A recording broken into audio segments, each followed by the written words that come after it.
Now going back to my example here, let's add a new file and we'll call this script2.js. Now the script2.js can have a constant called large number, and let's just say that's 356.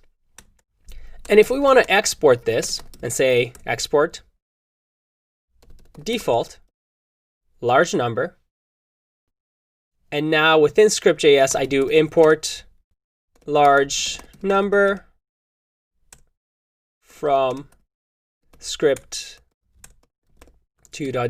Let's make this a little bit smaller. And now I change this to large number, and let's just do a plus b. If I run node script.js, I get an error, unexpected token import. And that is because Node has yet to implement the new ES6 feature of import statements. And there are ways around it, and you can add packages in order to allow you to do this. But I'm going to show you the common JS way because most servers that you'll encounter will have the common JS way. And over the years, this and this will become more prevalent, but you already know how to do this from the front end section. So nothing is different here. In order for you to get familiarized with common JS, we're going to use the require form.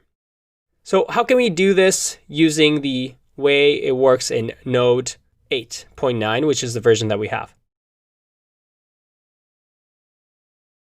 Well, we'll have to do a const large number equals require. Again, this might be familiar.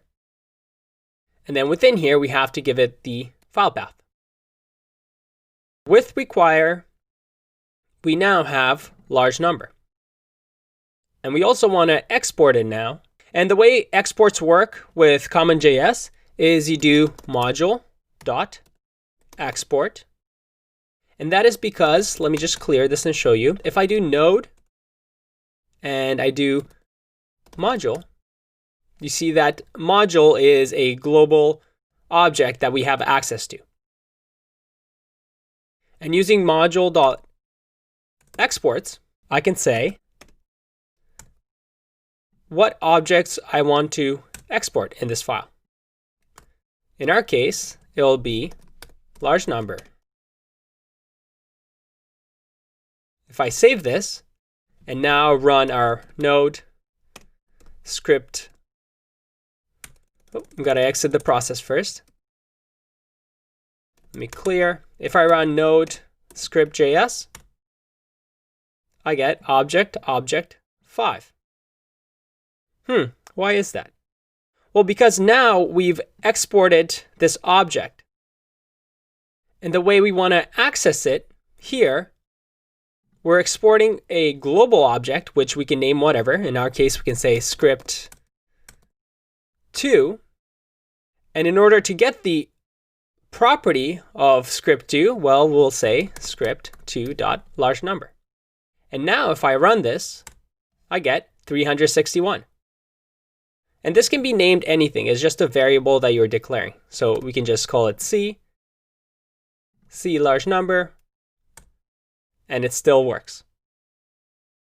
It's a bit of a different style than we used to on the front end. And that's only because we haven't implemented Node hasn't implemented the import and export with this version of it.